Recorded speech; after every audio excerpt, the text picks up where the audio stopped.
everyone, and welcome to our first Revue Corner. This was actually originally Lella's idea, so I apologize to her for stealing it first. I really wanted to do this today, March 11th, 2016, because it's the 5-year anniversary of the Great Earthquake in Japan.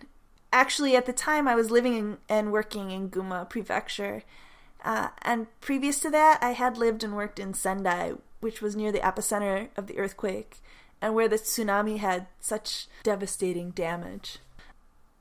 I didn't lose any close friends that I know of, but there are a lot of students that I fell out of touch with who were living, working, and studying in Sendai, and honestly, I'm really not sure what happened to them, so today's been kind of emotional, and I thought, you know what, this is actually a great opportunity for me to talk about a show that came to mean a lot to me.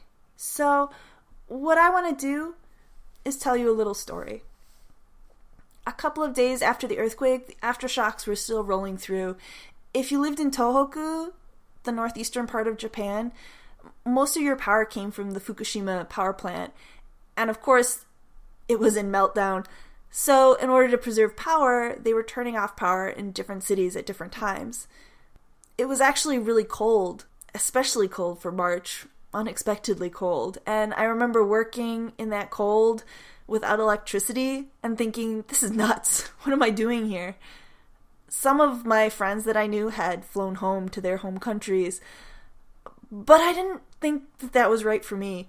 But the train lines were down, gasoline was running out, things were just getting crazy. So what I did end up doing was going to the southwestern part of Japan, to the area that we all know and love, Osaka and Takarazuka. And it was actually a Takarazuka friend, Amanda, who put me up for more than 2 weeks when I slept on her couch. So you see, Takarazuka and the Takarazuka fandom really means a lot to me. Not just because of how amazingly cool we can be in fandom, but because of how we stick together and how much we can mean to each other. Thank you, Amanda. Anyway, at the time, the show in the Takarazuka Grand Theater was a Beauty and the Beast retelling called Bara no Kuni no Oji, or Prince of the Land of Roses. It was by Kimura Shinji, and he actually said that he wrote this show because it was happening during school spring break and during Golden Week.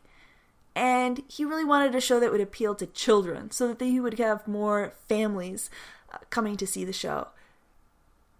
It was based on Beauty and the Beast by Jean-Marie Le Prince de Beaumont, so it was actually based more on the original fairy tale than on the version that a lot of us know. At the same time, however, watching it, I could see a lot of the influences of things like the animated Disney version. What I'd like to do for our little review corner here is to read the review that I wrote just after I went to see it. And then I'm going to talk a little bit about how my views of it changed and what I think about it now. You have to keep in mind, I wrote my review March 29th, and at the time, I was still in a little bit of shock, a little bit of depression. It was really hard for anything to win me over, so my review, well, it wasn't really negative, wasn't overly glowing either. So here we go, what I wrote in my journal at the time. Well, I didn't instantly fall in love with this show. I'm rather 50-50 on it at the moment. There are things that I really enjoyed and things that entirely failed to appeal to me, so that I have a hard time condemning it or praising it. To compare though, it's my least favorite of Kirian's 3 Daigekijo shows so far. I thought it was interesting that Kimura-sensei said that he chose the theme particularly because he wanted to make a show that would appeal to children, since it would fall during both spring break and Golden Week. It was nice to see a fairy tale. At a time like this, a fairy tale with a happy ending is sorely needed. And I've been hoping for another Takarazuka fairy tale for a long time. The sets were lovely and very well done. The story and the focus on Belle was sweet. The choreography with the large ensemble was cleverly done and visually impressive. For me, however, the music was lacking. Aside from one of Belle's solos, no tunes or lyrics really stuck in my head, and nothing brought tears to my eyes. Sad, considering most of the dialogue is in song as well. I kind of weighed it against Kimura's Gubijin and found it lacking, I guess. Although the stories were so very different, it's hard to compare them. I was also really disappointed by the costumes.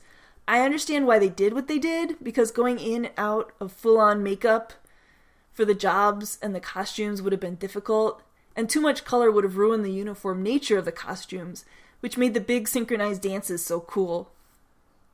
But still, I was so looking forward to colorful animal costumes. On the other hand, the amount of thought that went into their individual character creation was pretty fun.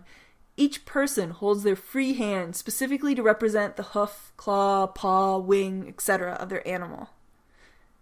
Kirion's beast was as sweet as you'd expect. Amusingly, the little children in my seating area were squealing in fear and fun over the beast's costume. Marimo's belle was fabulous.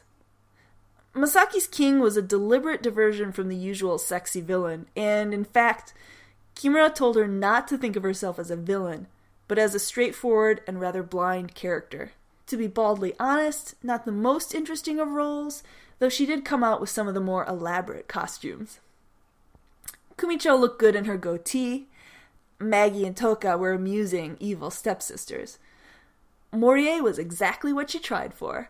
A fairy tale nobleman with lovely hair. She said she brought a comic book to the wig maker to show exactly what kind of wig she wanted. And Mirio was a cute white tiger. I only saw the show once, so I didn't really have a chance to find out many in the ensemble.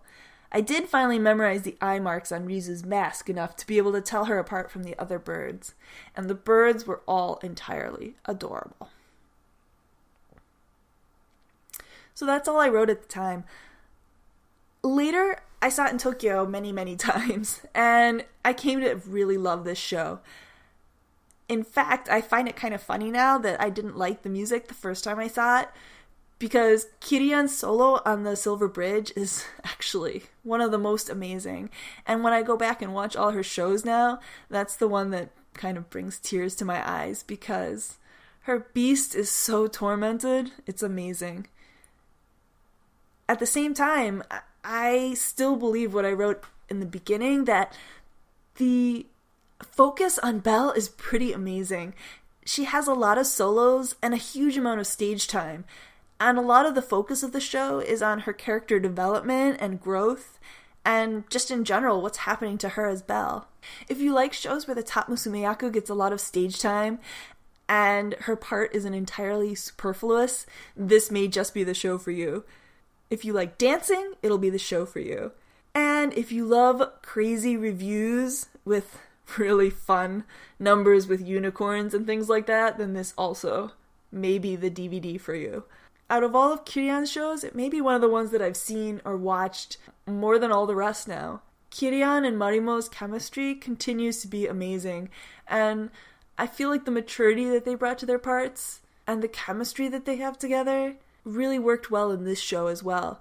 Because although I don't really remember it a lot when I'm watching the shows, Marimo is a lot younger than Kirion, and although she's not really naive here, it does help to show the difference between the beast, who's been cursed and living on his own like this for so long, and Belle, who's the heroine of our story. Altogether, a show I highly, highly recommend, and I'd really love to hear your thoughts, listeners, if you've seen this show. We'll be back soon with a regular podcast. Thank you for listening, everyone. Many thanks to Michael B. and the Arcanum String Quartet for their wonderful arrangement of Sumire no Hana Sakugoro. And thank you, listeners, for enjoying our podcast.